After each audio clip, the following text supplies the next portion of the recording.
NCAA Productions telecast. It's the 1989 NCAA Basketball Championship. Brought to you by Rawlings Sporting Goods, maker of the official ball for NCAA Basketball Championships. By Pizza Hut, official corporate sponsor of the NCAA. And by the new generation of Oldsmobile. Step into the future now at your Oldsmobile dealer.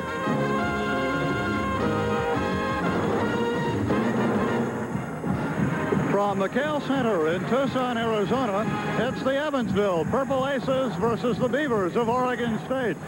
Welcome to the campus of the University of Arizona for this first-round West Regional encounter. You know Bob Elliott. I'm Pete Solomon. Bob, we look forward to a game that features great guard play. For instance, the Midwestern Collegiate Conference Player of the Year, Evansville's Scott Hafner.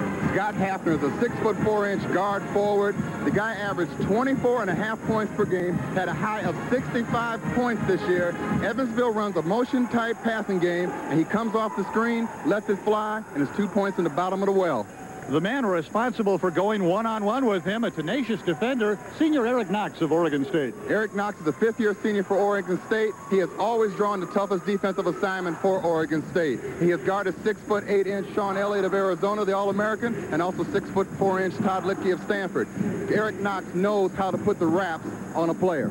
Speaking about great guards, Oregon State has one of the best in Gary Payton. Gary Payton is the best-kept secret in America. To me, the guy is the best point guard in America. He gets it done on the defensive end of the floor. He gets it done on the offensive end of the floor. He runs the show and directs everybody where they're supposed to go. So it's the first meeting ever between Evansville and Oregon State in the West Regionals of the 1989 NCAA tournament. We'll be back to meet the starting lineups right after this. Day's action Saturday and Sunday mornings on ESPN. The officials assigned to today's game: John Moreau of Richmond, Virginia. He is the gentleman in the middle. Rick Hartzell is from Lewisburg, Pennsylvania. Andre Patillo, Decatur, Georgia. Oregon State in white. Dan Gottfried will jump for Evansville, facing Lamont McIntosh of the Beavers.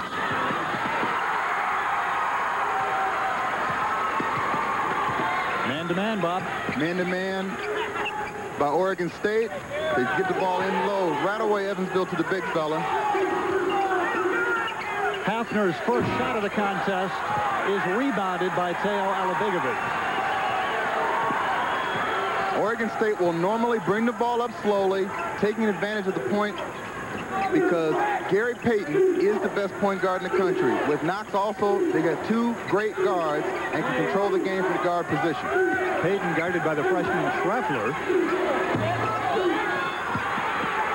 Alabegovic fighting off Brian Hill, and Hill fouled him. It's not uncustomarily defined when you have two teams that are young as a team to have a hard time getting started at the beginning of an NCAA type game because they're a little nervous, they're all excited, they probably halfway hyperventilated during the warm-ups, so consequently it takes them a little while to get started. And one of the real keys is which team gets their feet on the ground first, though? Their first bucket is a confidence builder, and here it comes. Good call. Will Brantley puts Oregon State on the scoreboard. The Beavers lead 2-1.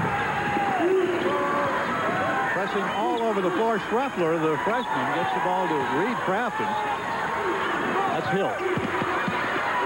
Brian Hill ties the contest. Now he's the competitor in Gary Payton. Evansville scores, so he brings it up a little quicker to try to put a little pressure on the other team. Might that take the Beavers out of their rhythm? Sometimes it can, sometimes it cannot. Again, right now, Oregon State needs a bucket because Evansville has also scored. From long range, Gary Payton delivers, and Oregon State leads 5-2. He's a 39% three-point shooter on that season. Hill in low. Nice pass from Crafton. Nice little bounce pass in a lot of traffic. Got it through the Hill. Hill converted very easily. And he cuts Evansville's deficit to a single point. We're almost 2 minutes into the contest.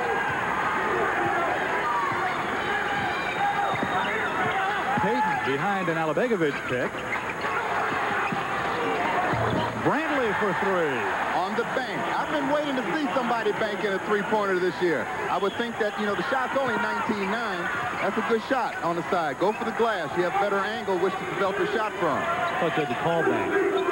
That's only in horse games. Oh. That's Scott Hafner. Hafner's first bucket cuts Evansville deficit to 8-6. Oregon State has the ball and the lead. Eric Knox.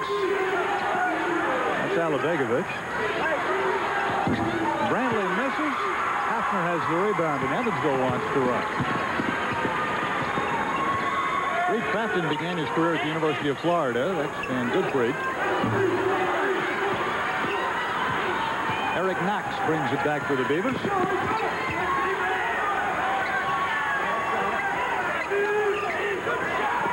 Down low to Alabegovic, rejected by Godfrey, picked up by Brian Hill. Godfrey led the MCC in block shots this year.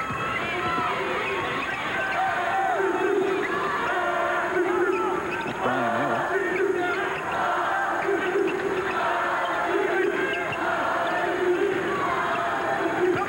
Typical passing game offense. Pass, go to the opposite side of the floor, set a pick for a teammate, get all 5 people involved in the offense. Crafton picked up by Payton. So what you're saying, Bob, is this is a rule-oriented offense. There's a foul way outside. Hafner is fouled by Knox, his first, team's first.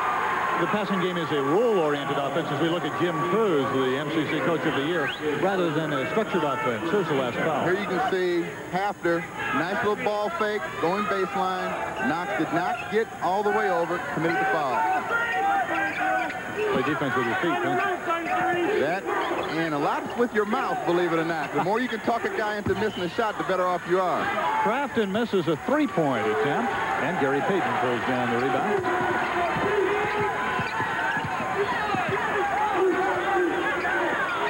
The Beavers swing the ball effectively. McIntosh. Rebound, Godfrey. Ahead to Hill with Max to beat. And that's his specialty. Brian Hill with the slam from Baltimore, Maryland. He has 6 of Evansville's 8 points. Contest is tied for the second time. Neither of these teams seem particularly tight, Bob. Gary Payton traveled before the shot. One too many steps. He tried the old spin move in a lot of traffic. It got congested. Consequently, he stepped. Here you can see Payton coming to the middle. His pivot foot's his left foot. See, right there. There was the extra step. There was the traveling call. First turnover against the Beavers. They led the Pac-10 in turnover margin, and that's a trademark for a Ralph Miller coach team. Godfrey. An air ball.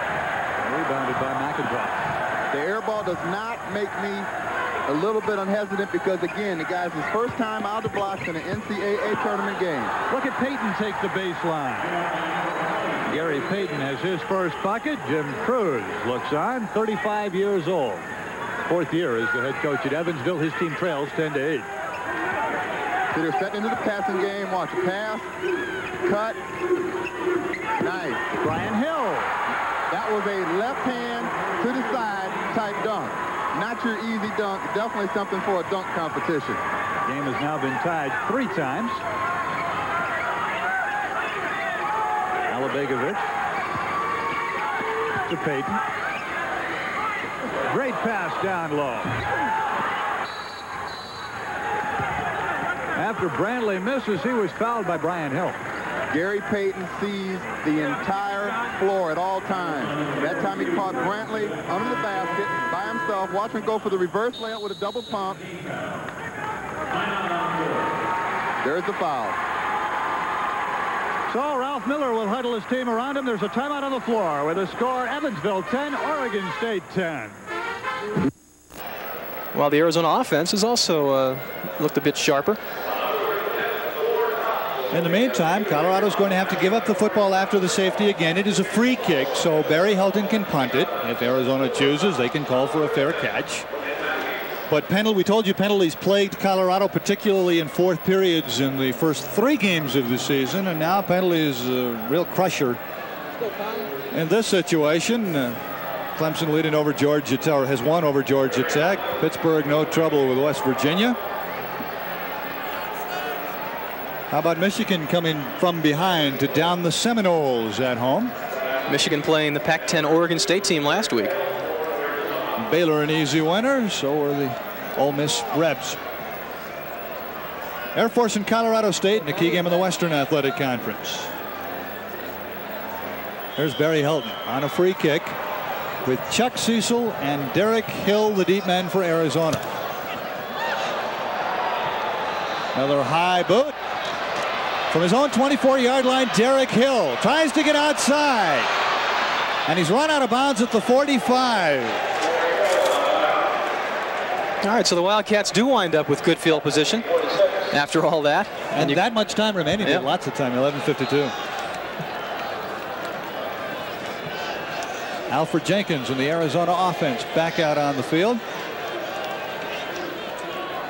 Cats have it just short of their own 46-yard line.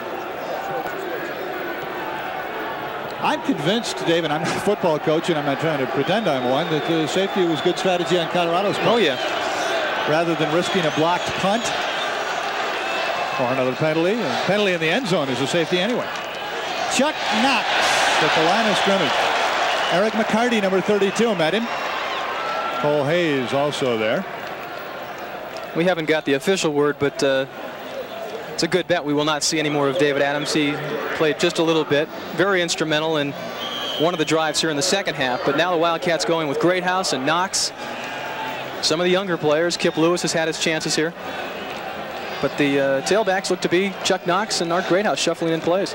Knox has really taken advantage of the opportunities he's had. Going into the game, he carried the ball 7 times for 34 yards. He's a terrific special team player. Not surprisingly, a very intelligent player when you consider his football background.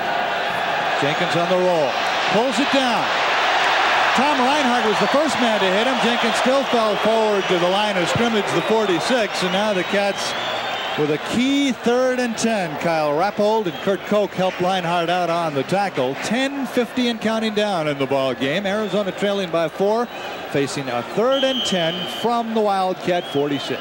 Important play coming up here for the Colorado defense, too. This would be a big boost for them if they could stop the Wildcats, who have 3 wide receivers, Fairholm and Horton right, and Hill left, and no tight end in this offensive set. Fairholm in motion. Jenkins under some pressure. Almost intercepted. The pass was intended for Fairholm, and Solomon Wilcox was the closest man to the football.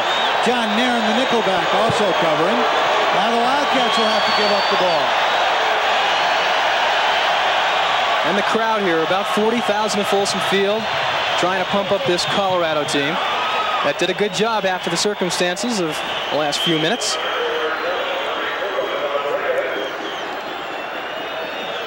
Now the pressure is on Ruben Rodriguez. He'll be asked to punt the ball away. Jeff Campbell is the deep man for the Buffaloes. The figure's on Rodriguez.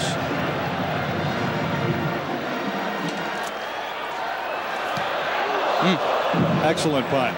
Fair catch. And Campbell executes the catch at his own 17-yard line. Colorado's at rotten field position all through the 4th period. They'll have pretty poor field position to start this next sequence at their own 17. Wildcats making their move in the 3rd quarter, trying to get back into this thing. Certainly in the ball game now, trailing by 4, but Colorado with the crowd behind them and just a good defensive stand in the last series, coming out here now offensively. Mark Hatcher operating the Colorado wishbone. John Embry in at tight end, but this is a running play to O.C. Oliver, I should say, and he's dumped at the 23. James DeBow made the tackle. Oliver with a pair of touchdowns earlier in the ball game, and the Colorado offensive line doing an excellent job. 7 yards on first down.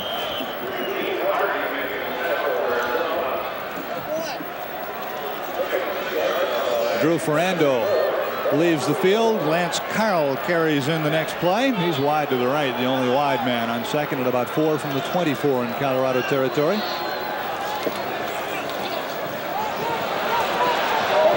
Sam Smith can't get, this could be a face mask. Dana Wells made the tackle, but was he holding on to Smith's face mask? Well, about 5 officials saw it because there were flags coming from everywhere. It was. I'm betting it's the 5-yard penalty, but it's a first down either way. Watch Dana Wells 37 against the nose of the center, double team. It's a shame because the Wildcat defense did a good job of holding Sam Smith back, and there's the face mask. Cats have no complaint on that call.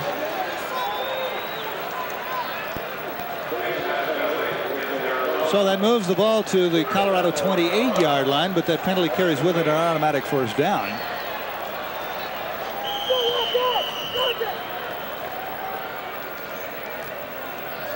Ferrando wide left. The dangerous John Embry is the tight end at the top of your screen.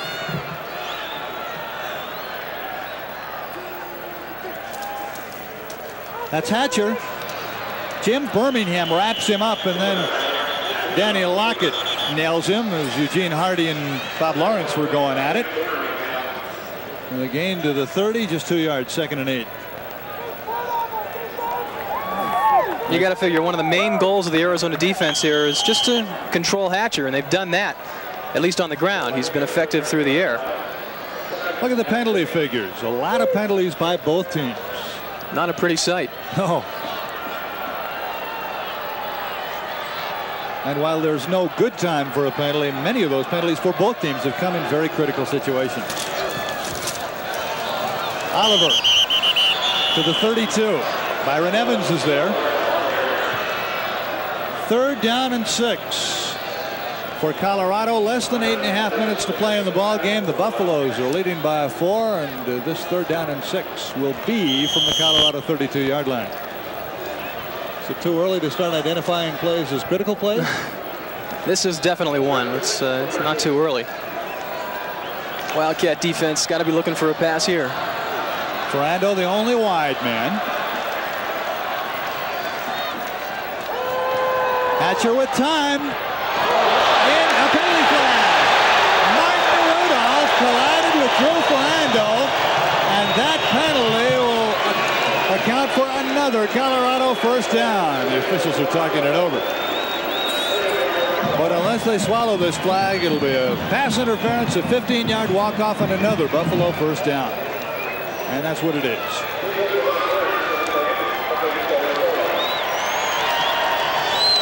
Cats in a 3-deep zone coverage, and watch Martin Rudolph, number 27, Dave. Everybody thinking about a pass. Ooh, that's a close call. That's a close one. We can see it from this angle as Hatcher just drills it. I don't even know if he would have been able to hold on anyway. Close call. First down, Colorado at the Buffalo 41-yard line. They get a new set of downs with less than 8 minutes to play in the game. Weatherspoon, the huge fullback, hit by Hinkle and Evans. Evans the first man to hit him, and then Hinkle just rode him to the carpet. Close to the 45-yard line, 2nd and 6 for Colorado. Key thing here, though, is they control the ball, and the clock continues to wind down. And the wishbone, the ideal offense for ball control. Bill McCartney on the Colorado sideline. Buffaloes led 7-0 at the quarter, 14-6 at intermission, 21-15 at the end of the 3rd period. And with that much time, 7:21 and counting down in the game, a safety for Arizona, the only scoring of this period. Hatcher is sacked. Boomer Gibson nails him back at the 38-yard line. 2nd sack for the Cats today, 15th of the season. It's difficult to sack a team that runs out of the wishbone, but that'll set up a 3rd and long yardage situation. 3rd and 8 for Colorado. 6:54 and counting down to go in the contest. Buffaloes would have to get to the Arizona 48 to gain a first down. They lead it 21-17.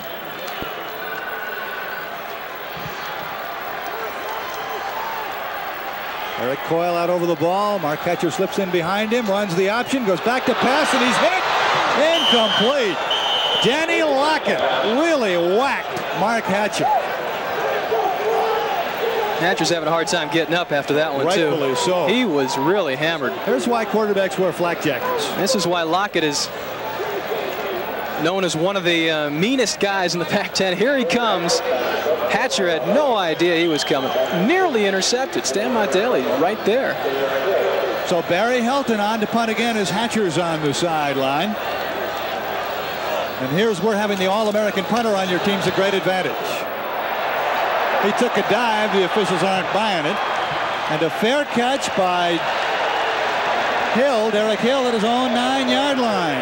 The Wildcats will start from terrible field position after a great Barry Helton punt. 52-yard punt. Cats are down by 4. They have the ball. We're coming right back. It's the top of the 6th with Arizona State enjoying an 8-run margin. And David Montanari will lead off for UCLA, to be followed by Greg Norman and Mike Gallego. Kendall Carter's first pitch of inning number 6 is taken for a ball. Montanari 1 out of 2 in the ball game. Singled his last time up to center field. Carter misses again. It's 2-0. David Montanari, one of the leaders of the UCLA ball club. He'll get his 4th letter after this season. He's ahead of Carter 3-0 at the moment.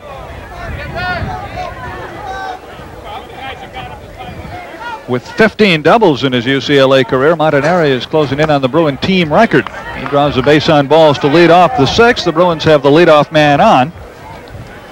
That's the first walk of the ball game, surrendered by Kendall Carter. This is Greg Norman heading for the plate.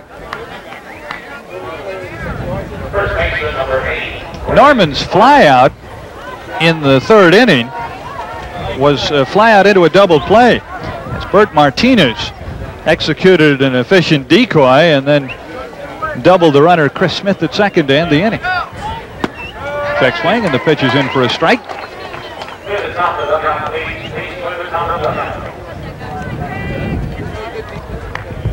When a team is 8 runs behind, as UCLA is at the moment, you lose a lot of weapons out of your arsenal. The Bruins not likely to steal or hit and run. You have to look for runs in bunches. The runner at first base is Montanari, being held on by Alvin Davis. Norman hits the ball to center field, chasing Romine back. He turns and watches it hit the wall. Montanari heads for third base as the relay forms, and into second with a 2-base hit is Greg Norman.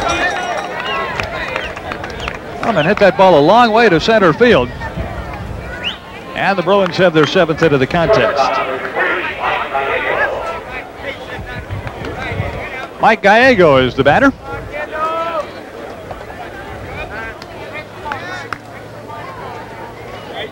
Kendall Carter contemplating the last pitch, a long double to Greg Norman.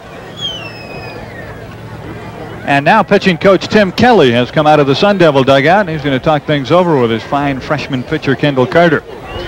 Sun Devil coach Jim Brock told us about Carter. Usually if a guy is cool under pressure, you see him on the bench and he's cool, and everybody's, but Kendall's the most nervous kid on the bench I ever saw. He has no fingernails. In fact, part of his fingers are gone. He just tunes his fingers all the time. He makes me, I can't even stand to be around him. He's so nervous. As soon as he goes to the mound, it all changes.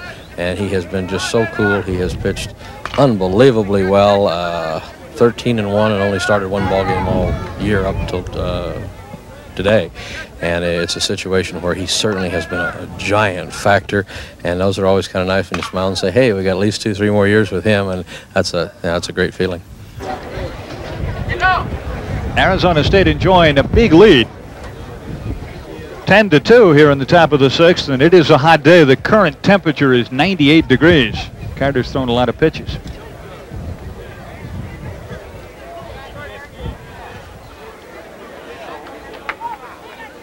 Mike Gallego is the batter for the Bruins. Runners on second and third and nobody out in the 6th. And Gallego takes the ball inside.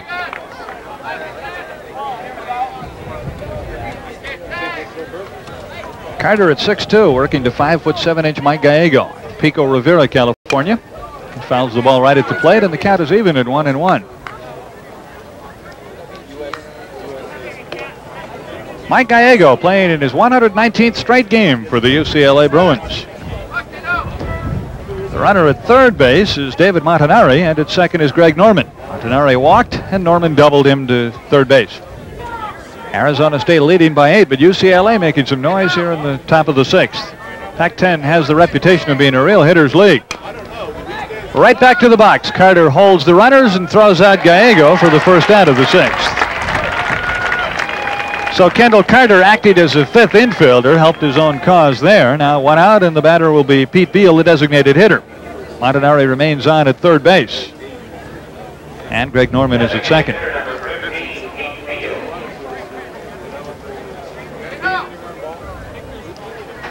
That's what Pete Beal's done so far. Carter about to go to work on the Bruin designated hitter.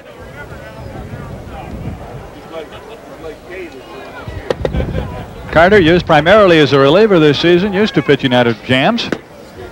Misses, ball one. It was no secret that Kendall Carter was a fine prospect, but I don't think anybody realized what a great pitcher he would be as a freshman. It's such an adjustment from high school baseball to the tough Pac-10. Beal just did get out of the way of that inside delivery. Like Carter, Pete Beal is a freshman. He was the Los Angeles Dodgers' number 5 pick in last June's draft. Bruins felt very happy to get him. 2-0 pitch. Hit sharply to the third baseman Siders, who's up with it. He throws across the diamond to Davis in time. The throwback to the plate gets away from the catcher. And in to score is David Montanari with 2 out in the inning. Arizona State's lead is now 10-3. And Pete Beal has his second RBI of the ball game.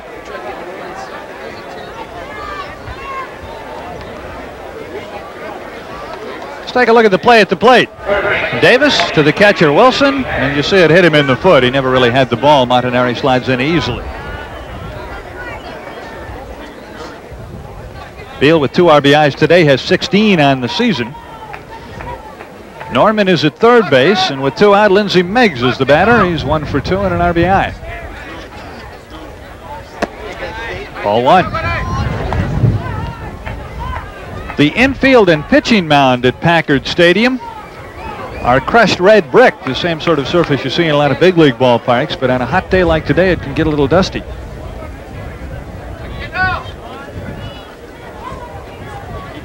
One-0 pitch to Meggs. Fastball high. Now it's 2-0. Carter taking a little more time on that. The runner at third base, Greg Norman. Well, Meggs has to dodge that one as well. 3 balls and no strikes to the Bruin third baseman.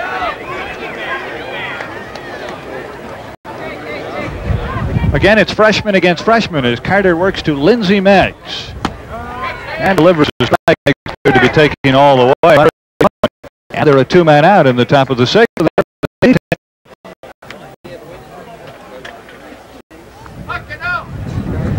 Breaking ball hit into the hole. The base hit. Norman is in to score, and Meggs on at first base with his second hit of the ball game and second run batted into the contest. He has 30 on the season, and the Devil lead is now 10-4.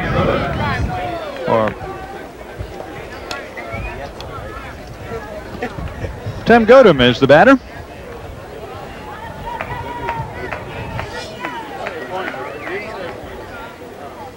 Godum takes a fastball low and away.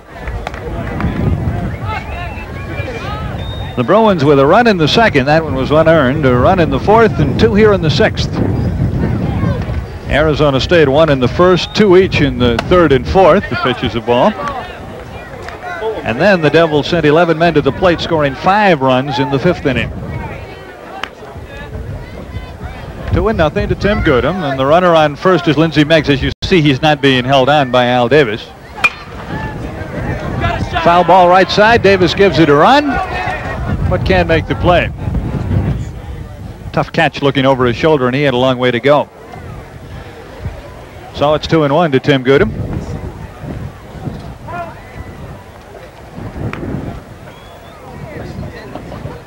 That's a look at the UCLA catcher. Godum's had a rough afternoon. Not only does he have to catch with the equipment on in the heat, but he's been nicked by a couple of foul balls during the course of the contest. There goes the runner, and the pitch is inside. Wilson's throw to second is wide, and in with a stolen base is Lindsey Meggs. That's his 5th steal of the season. So the Bruins playing aggressively despite the fact that they're down by 6.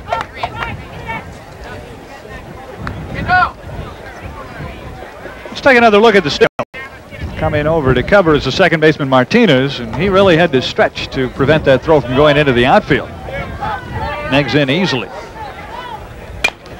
Ground ball to the third baseman Saunders. He picks it up and fires across the diamond to Davis, retiring Goodham and the Bruins in the 6th inning, but not before UCLA comes up with 2 runs on 2 hits. No errors and 1 left. At the end of 5.5 innings of play now, it's Arizona State 10, UCLA 4.